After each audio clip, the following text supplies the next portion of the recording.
বন্ধুরা আমরা বাবার মাথায় জল ঢালতে কোথায় গিয়েছিলাম আর ইনি কোথা থেকে আসছিল দন্দিগেটে। তাই বলি বন্ধুরা সবকিছু দেখতে হলে এই ভিডিওটা দেখো।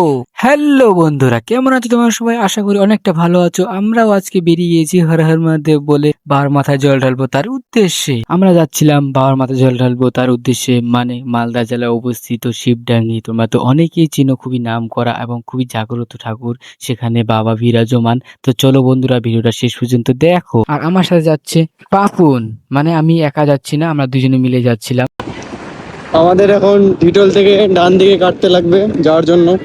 আমরা যাচ্ছিলাম ঘুরে ঘুরে, মানে বুনিয়াদপুর হয়ে ডিটোল হয়ে যাচ্ছিলাম। ফাইনালি বন্ধুরা আমরা প্রায় এসেই গিয়েছি, আর আমরা দুজন থেকে হয়ে গেলাম তিনজন, মানে আরেকজন বন্ধুকে আমরা নিয়ে নিয়েছি। আর বন্ধুরা দেখতে পাচ্ছ এই হচ্ছে সেই রাস্তাটা, এই রাস্তা ধরে গেলেই তুমি ঠিক একদম মন্দিরের সামনে যেয়ে পৌঁছাবে। আর দেখতেই পাচ্ছ রাস্তাটা কতটা ভিড়, মানে অনেকটাই ভিড় হয়ে গেছে। তাহলে তো বুঝতে পারছো যে কেমন মন্দিরের সামনে কতটা ভিড় হয়েছে, আর সেটাই তোমাদের দেখাবো। তো চলো বন্ধুরা দেখো। তারপরে আমরা দেখতে পেলাম যে এক ভক্ত দণ্ডি কেটে কেটে আসছিল, জানি না সে কোথা থেকে আসে, মনে হলো যে সে অনেকটা দূর থেকে আসছিল। তারপরে যে লাইনটা দেখতে পাচ্ছ বন্ধুরা, এটা কিসের লাইন বলো তো? তো চলো একটু কাছে যেয়ে দেখি। এই লাইনটা হচ্ছে মন্দিরের ভিতরে প্রবেশ করার লাইন। দেখতেই পাচ্ছ বন্ধুরা মহিলাদের লাইনটা অনেকটাই বড়, মানে রাস্তায় এসে গেছে।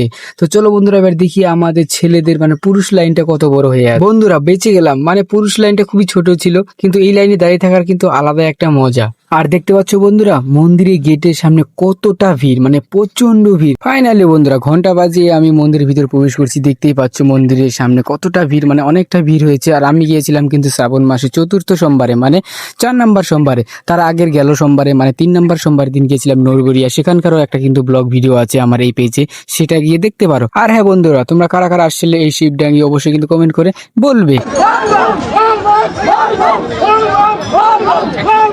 তারপর আমি ধীরে ধীরে মন্দিরের ভিতরে প্রবেশ করলাম, আর এখানে ভোলে বাবার দর্শনটা করে নিলাম। আর এখানে ভালো করে ভিডিও করতে পারিনি, তার কারণ অনেকটাই ভিড় ছিল বন্ধুরা, দেখতেই পাচ্ছ, তার জন্য ভালো করে করতে পারিনি। আর এটা হচ্ছে কিন্তু মন্দিরের বাইরের সাইড। সত্যি এই মন্দিরে এসে মনটা একদম আমার জুড়িয়ে গেল, মানে খুবই ভালো, খুবই ভালো। আর হ্যাঁ বন্ধুরা এই বাবা কিন্তু একদম বট গাছের মাঝখানে অবস্থিত, সত্যি একদমই অসাধারণ লাগে দৃশ্যটা। আর হ্যাঁ বন্ধুরা আজকের ব্লগটা কেমন লাগলো অবশ্যই কিন্তু কমেন্ট করে বলবে। আর যদি ভালো লেগে থাকে অবশ্যই একটা লাইক করে যেও। আর যদি পেজে নতুন হয়ে থাকো তো অবশ্যই কিন্তু একটা ফলো কিন্তু করেই যেও। তো চলো বন্ধুরা আজকের ভিডিওটা হার হার মহাদেব বলে এখানে শেষ করছি। তো চলো দেখা হচ্ছে অন্য কোনো ভিডিওতে, অন্য কোনো ব্লগে।